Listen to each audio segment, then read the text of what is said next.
You are now listening to About That Business, hosted by Rom Wills. Rom Wills is an entrepreneur and personal coach who has helped people reach their fullest potential personally and professionally. Take it away, Rom. Thank you, Marshall. Check it out. One sale can make a difference. Now, I was at this vending show this past week, right? And I saw the video on it and everything. And I did pretty well. Got my money. But the money I made there doesn't compare to the money I may make in the future, because I had a sister, right? She didn't even buy the book, but she got the card, right? Because she was interested in more nonfiction stuff. I ain't had my nonfiction stuff with me because I was pushing my fiction books, right? But she said she does some counseling with a group of men. So I gave her the information, right? And to check out my books and everything. And I said, if you need a bunch of books for some guys, I can do it wholesale. Now, in that case, wasn't a sale, but the thing you have to understand when you're out there, sometimes it's not always about selling in volume, right? If you're doing a vending show or something like that, or even if you have like a regular shop or anything, or you have a product, you might not even be vending or have a store, but just have a product. Things can change overnight with one sale, literally, right? Like a story I like to tell is when I was doing a book signing. It was a few years ago at this restaurant in Baltimore, right? I literally sold one book. I signed one book. The whole time I was there, sitting there, I was talking with people. Most people just came in there and got their food. They look at it, say, oh, yeah, that's nice. Something like that. Might give them a card or something. But I literally had one sale. Now, some people would say, oh, no, that's a bad day. A lot of people do, a lot of vendors especially, right? But this one sale was a woman who gave events at her home. She had a very spacious home, and she would even have internet TV shows filmed at her home, right? She got my book. She read it. She liked it. She said, hey, how would you like to do a seminar at my place? I was like, oh, okay. In fact, one of the pictures I use sometimes as a thumbnail is me doing one of those seminars.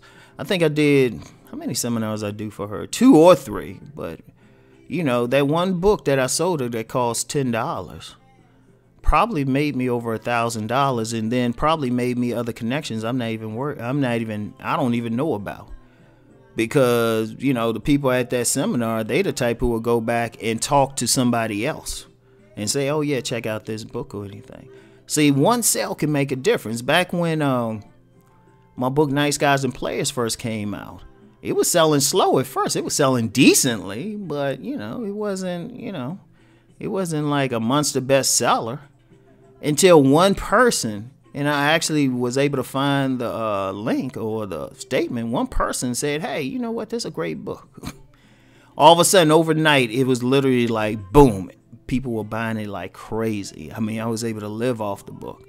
You have to always think, no matter what, this could be the one. This could be the one. Another time selling the book, right? Met this author, his name is Carl Weber. He's pretty good. Some people might have heard of him and everything, right? I mean, and this dude doing it up. This dude had bookstores, he got a publishing company. He actually had some stuff that, will be made into movies. He had a couple stuff made into movies. This is a big guy. I met him at the Harlem Book Fair. He bought my book. He did 2 things for me. He bought the book, let other people know. But then he also put me in touch with a distributor who got it out to more people. See, a lot of times what happens, if you're doing a vending show or you're doing whatever, you miss that one person, that one sale, because you think, oh, this ain't worth it. I'm going to tell you another story. This ain't even just for selling books. This is working in sales.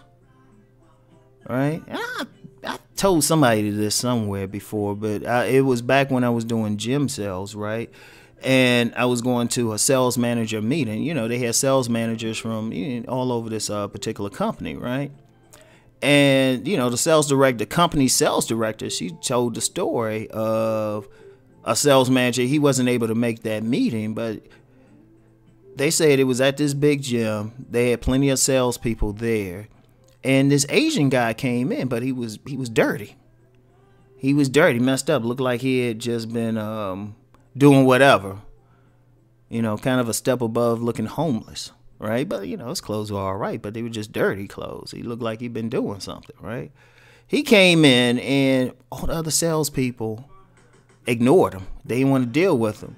But one did, right? And the sales manager, he took the dude around, showed him everything, nice and peaceful. It was a pretty big gym. I had been there before. So, you know, a tour of a gym that size, you're talking half an hour to 45 minutes if you're going to show him something, right? And, you know, in that same amount of time, other salespeople thinking, oh, I can make something else. Because the dude didn't look like he would spend money or anything.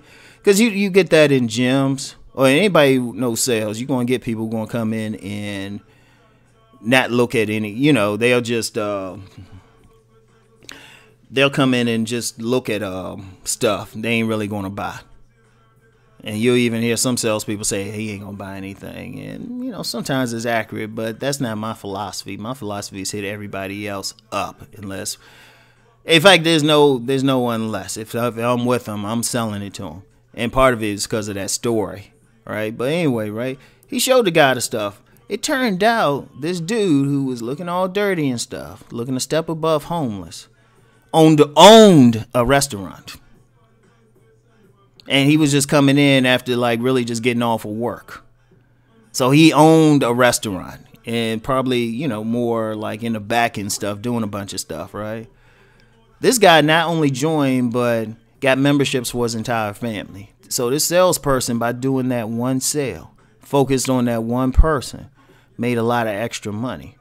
And I've had that a lot of times in just doing a sale. Just somebody who will connect me to somebody else, somebody will give me a book signing, somebody who will tell me about something, you know, or even sometimes I get somebody who will look at my stuff and then be like, oh, thank you, walk on. And, you know, sometimes people think, oh, they ain't coming back, but then they'll come back later on and say, okay, let me get your stuff now. You know, you got to really think that one sale. It's like, you know, a term they used to use is tipping point. You know, it's that one thing. Like even doing these videos for a long time, you know, I wasn't doing videos every day. I was doing them like once a week and only had a few hundred subscribers. And that was on my main channel, a few hundred now. And I even had somebody try to come in and try to clown me on it. And people would and you know, other people would say, hey, you should have more subscribers. I was like, okay. But what happened is a couple prominent YouTubers, I'll shout them out, BGS, you know, O'Shea Duke Jackson, and also Obsidian.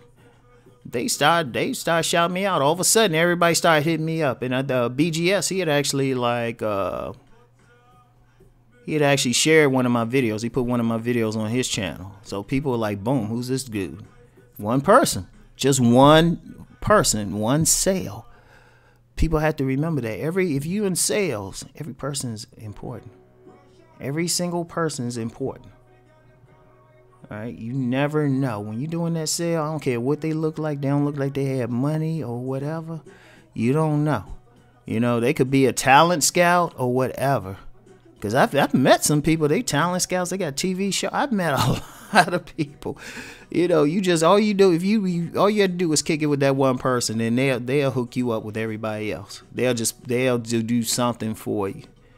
You know, and like I say on one of my other channels, a couple of my other channels, relationships. You know, you never know where it can go. So anyway, right? Just the takeaway y'all can get from this is keep your head up. You never know. And if you're a vendor, you might get one sale. But then that's the person who will get your product in like 1,000 stores. You know? Or it could be that one, like I do books. I could sell it to that one person who is an influencer on like social media. And all of a sudden, I got a bunch of orders from, you know, you never know. Or that talent scout, whatever. That person who can take it to a new level. So anyway, always keep that in mind. As always, let's go make that money.